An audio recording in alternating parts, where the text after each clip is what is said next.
It's such a pleasure to be here in Kathmandu again, and especially with such people as Kunda and the Himal Media House.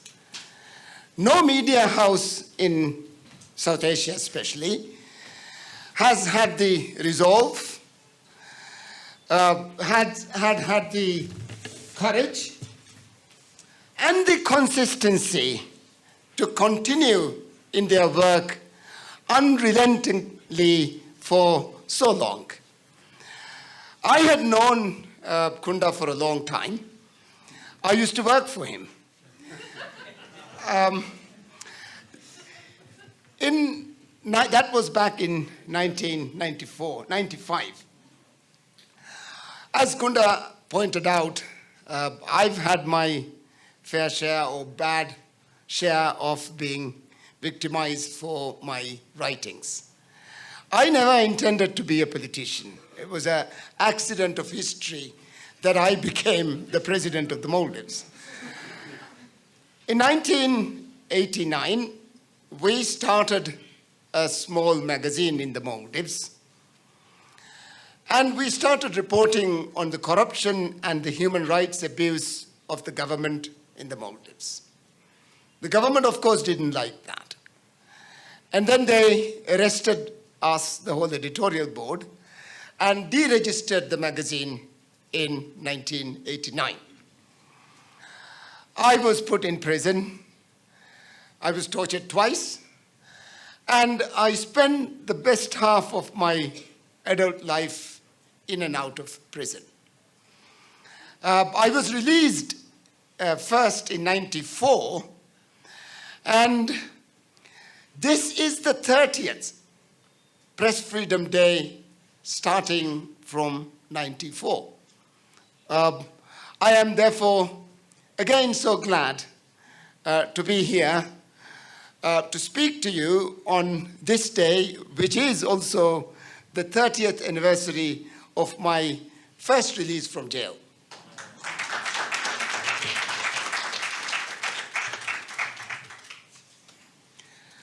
In prison, they wanted me to confess.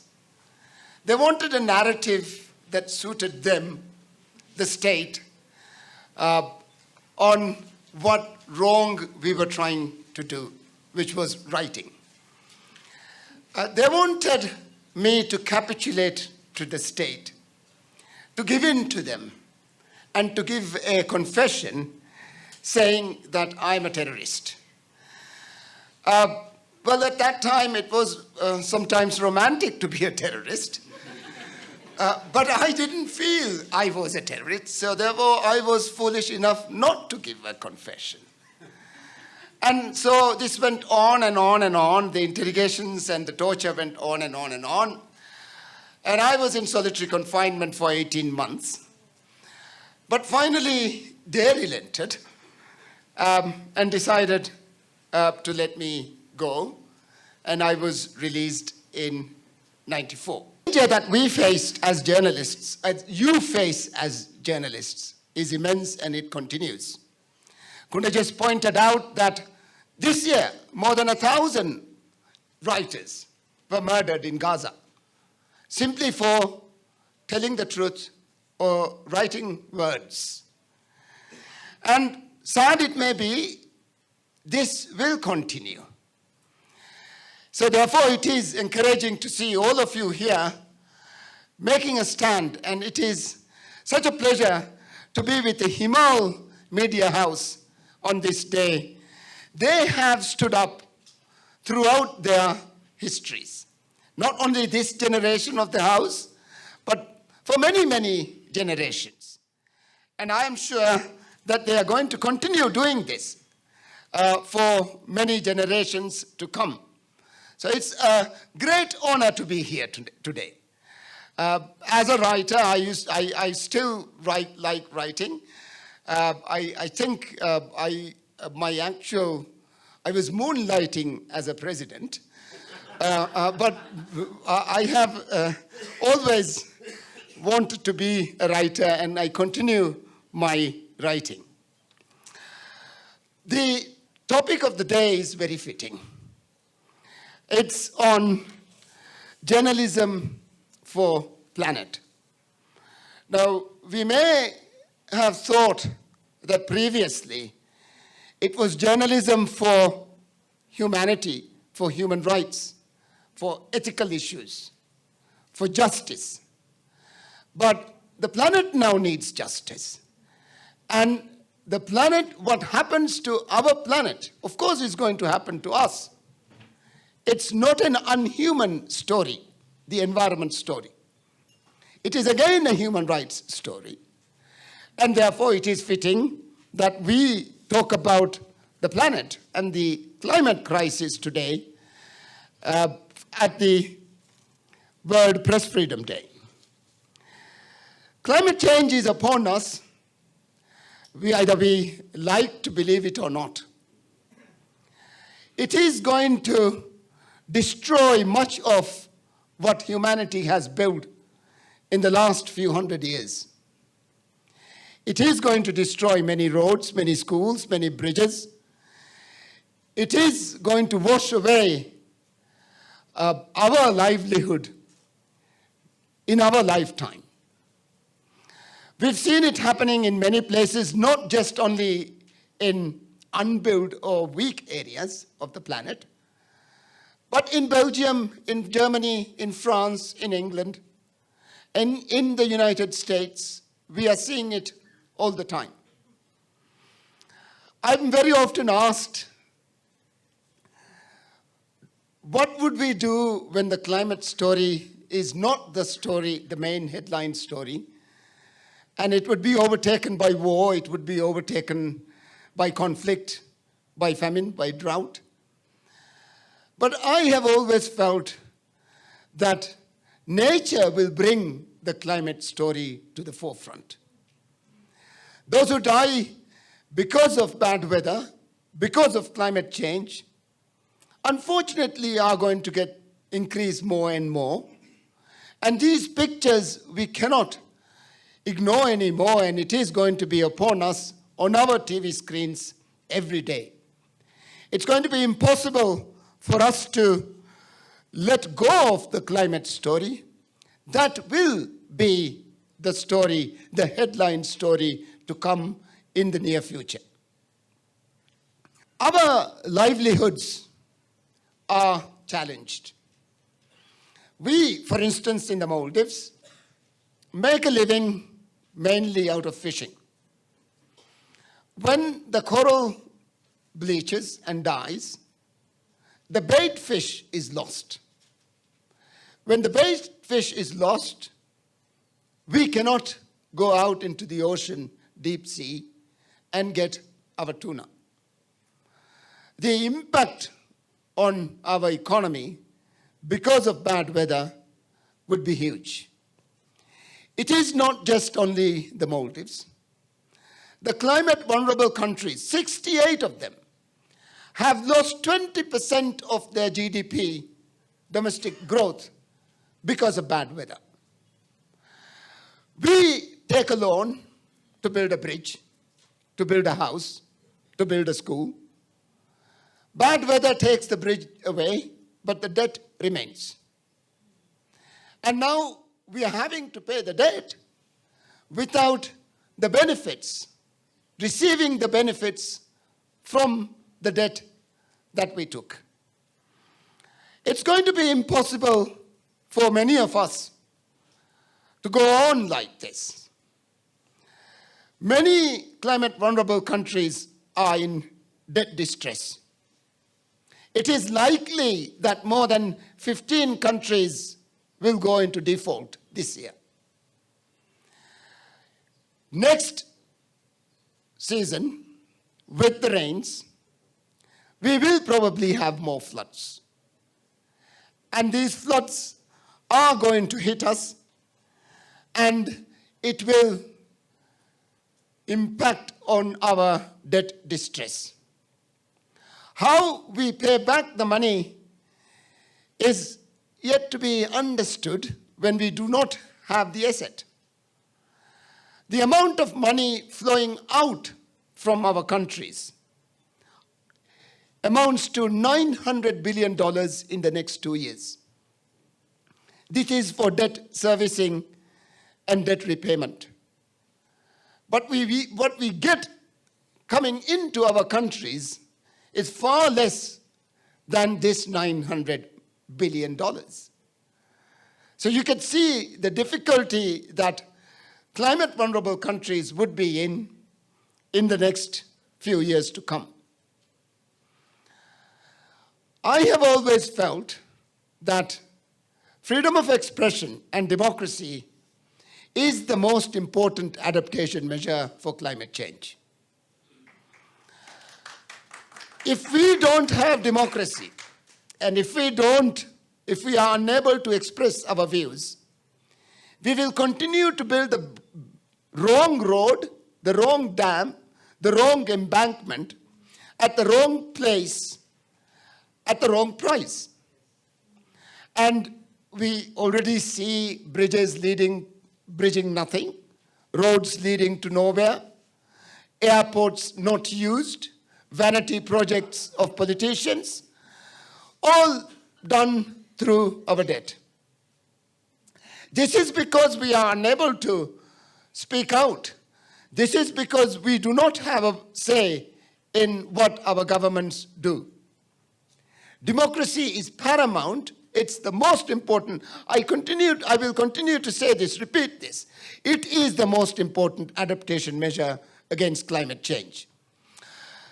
We have to be able to express, we have to be able to come with our views. We have to be able to pronounce what we think about our own future and about our own governments. Environment is not a dispatch anymore from the environment correspondent.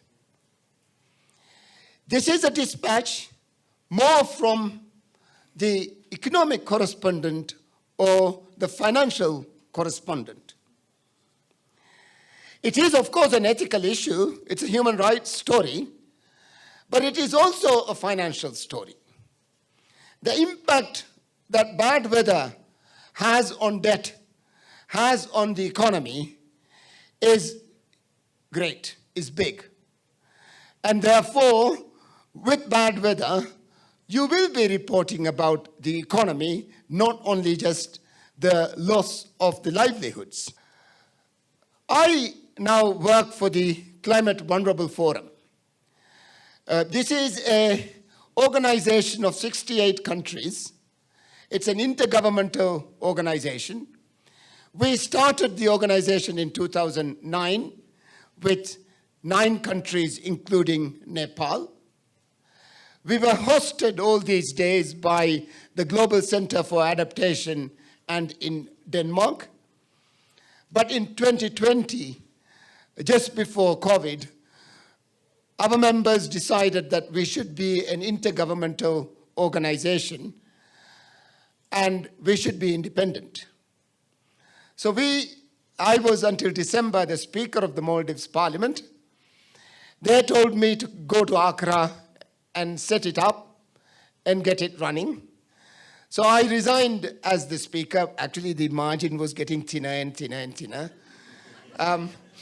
So I resigned. There was a no confidence motion on me, but I resigned. I resigned as the Speaker, and I went to Accra, and we set up the the Secretariat there. The CVF, the Climate Vulnerable Forum, we do mainly 4 things. One is, of course, advocate on climate matters. We go to every fora and we advocate for 1.5 degrees. We talk about loss and damage. And we try to bring attention to the plight of the planet. We beg people to live responsibly and to take care of the environment and the planet. We also do what we call the climate prosperity plans. We have a view that to become resilient, you must be prosperous. You can't be poor and then be resilient. So these climate prosperity plans focuses on the view that you have to be prosperous. These are low-carbon development strategies that would give you the same economic outcomes of GDP growth, of high employment, low inflation, and so on, but without damaging the planet. So we are looking at new technology, we are looking at new methods of doing things. So new methods of farming, new methods of irrigation, new methods of harvesting, new methods of fertilizing, new methods for transport, new ways of building cities and homes and houses. We bring in whatever technology, and we do believe that there is enough technology to do things in different ways. And we bring in new technology and see that these plans actually benefit our countries and lead us to prosperity while protecting the planet. Sri Lanka, Bangladesh, and Ghana have developed a plan. They are in operation. These plans have projects, and the projects are bankable. They are financially viable. They are business opportunities. I have been attending so many COPs for the last 30 years, almost 30 years. And we've been talking about loss and damage. We've been talking about that we had nothing to do to heat up the planet, but we are facing the loss of it, and therefore we must be compensated. We've been trying to point out the ethical human rights argument for climate change, but I don't think anyone was listening, and nothing much has come out from the last 28 COPs. Well, actually, last COP, I met COP children. Negotiators had known so much, they got married and had children. And so that's beautiful. We have COP children now. But I have not seen many other outcomes from COPs. But I must say, this is a beautiful outcome. To see that this on and on and on of talking shops going on is really disturbing. Every time we come home, we see the brunt of it. We see that another house is washed away, another island is eroding, another reef has bleached, and we see the damage.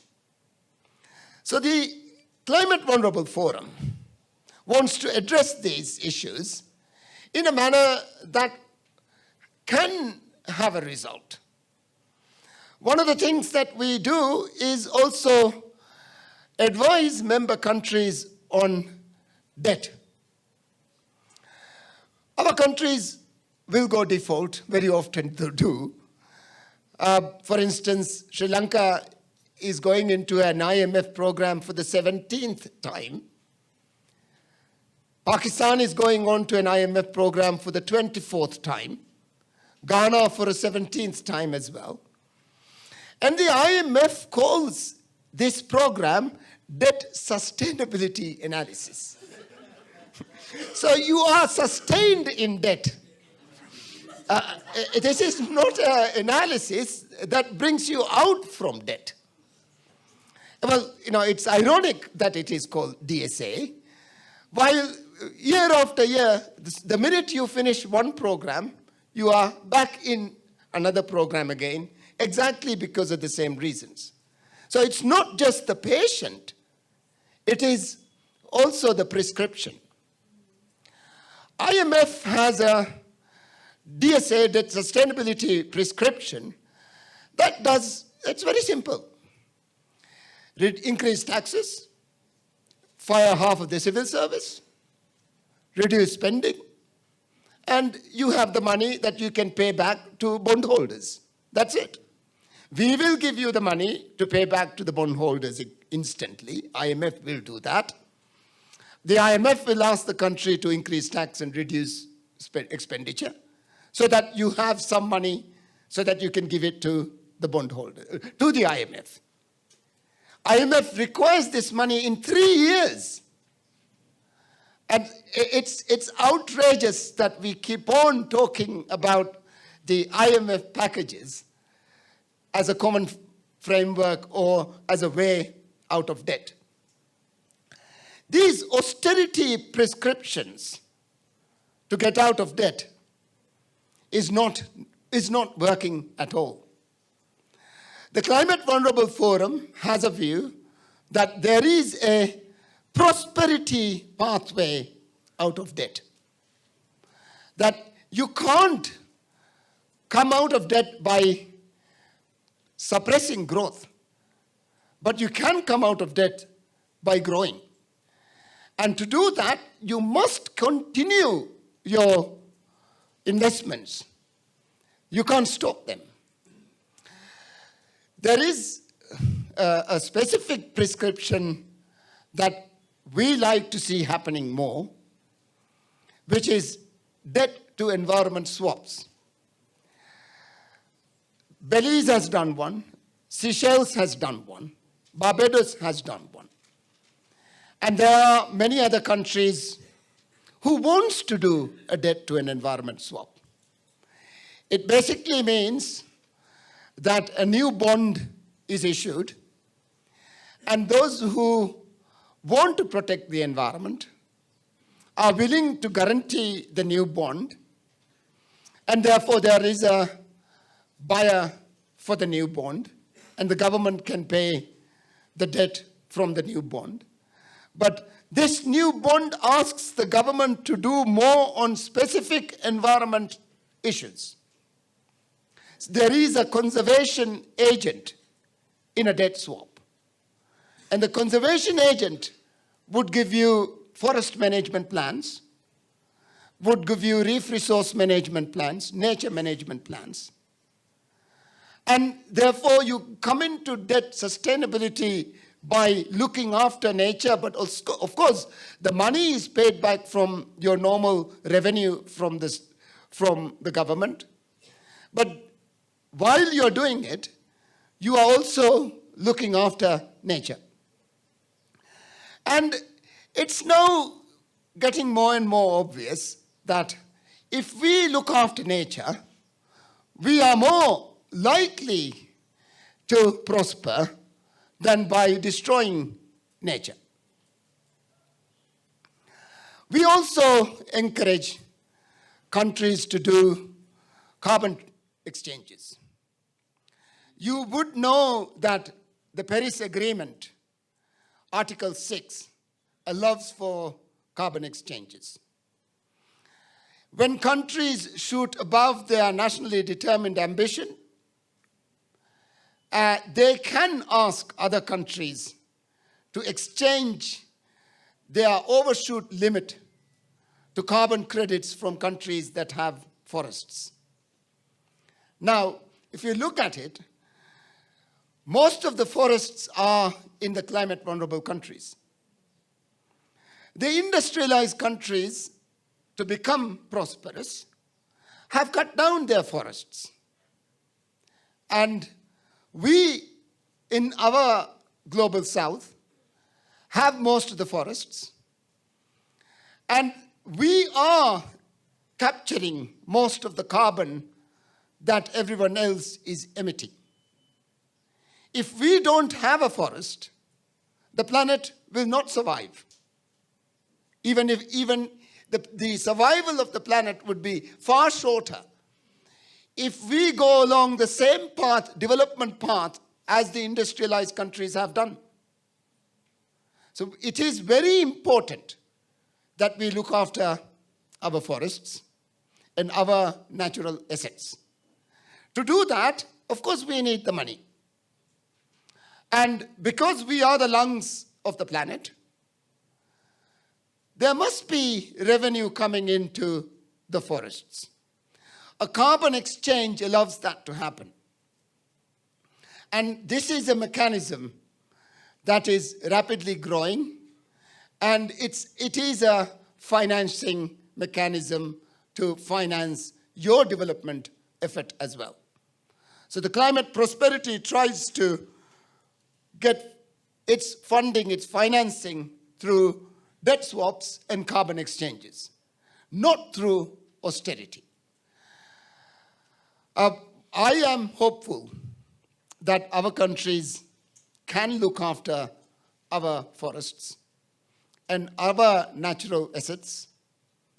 We must understand that simply because industrialized countries have taken us to the brink, that we can't go on saying, oh, they did all that, so we also have a right to go on polluting ourselves. That's not going to save anyone. Of course they did that. And if we do the same, that's going to be the end of all of us. And therefore we must find ways, other development paths, that would give us prosperity as well. Again, I am so pleased and honored to be here with you today. And thank you very much for having thought of me on this day. Yes, I have been a writer and I've written 4 books. I still keep on writing. But I do also other untidy work, such as being a president and politics.